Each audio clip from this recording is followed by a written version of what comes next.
Welcome to BrightiBox, where school topics are brightly explained. Today we're going to learn about fractions. Let's go. Have you ever tasted a pizza slice? If yes, fractions are going to be easy for you. Meet Rosie. She has come back from school and is hungry. Mom has made a delicious pizza. Rosie grabs and eats a slice. Now what fraction of the pizza did Rosie eat? Remember, a fraction is made of two numbers, one on top of the other. With the line between them, the top number tells us what we are measuring. It is called as the numerator. The bottom number shows us the total it is measured out of. It is called as the denominator. Now, what are we measuring? The number of pieces Rosie ate, and that would be how many? Can you guess it? Yes, you are right. It's one piece. And what's the total number of pieces in the pizza? Let's count. 1, 2, 3, 4. So it's a total of 4 pieces.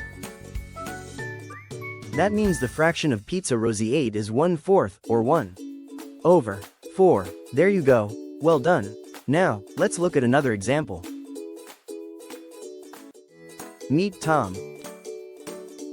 Tom loves toys. He has plenty of toy cars and toy trucks. Let's find out what fraction of Tom's toys are cars. Do you remember what we learned earlier? A fraction is made of two numbers, one on top of the other, with the line between them. The top number tells us what we are measuring, the numerator.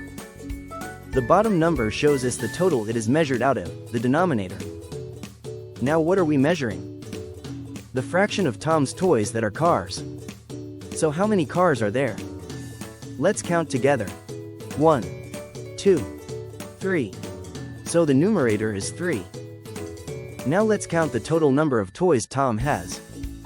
1, 2, 3, 4, and 5.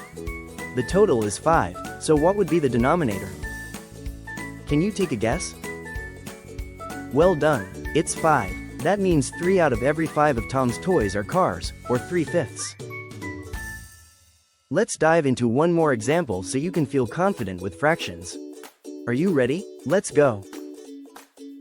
Meet Shrija. Shrija loves reading books. She borrowed 3 books from the library. She finished reading 1 book. She has 2 more books to read. What fraction of books has Shrija read? You know the steps by now. The numerator tells us what we're measuring, in this case, the number of books Shrija has read. Can you tell me how many she read? 1. Great job. The denominator is what we are measuring against, or the total number of books. What's the total number of books she borrowed? Shall we count together? 1, 2, 3. Great job, so the denominator is 3. The fraction of books Shrija has read is 1/3. That's 1 out of 3, or simply, 1/3. Awesome work! You've just taken your very first step into the world of fractions, and you did an amazing job. If you enjoyed learning with us, don't forget to subscribe to the channel and hit that bell icon so you never miss a new video. Want to test your skills? Head over to BrightiBox.com for free practice papers and fun challenges. Until next time, keep learning, keep shining.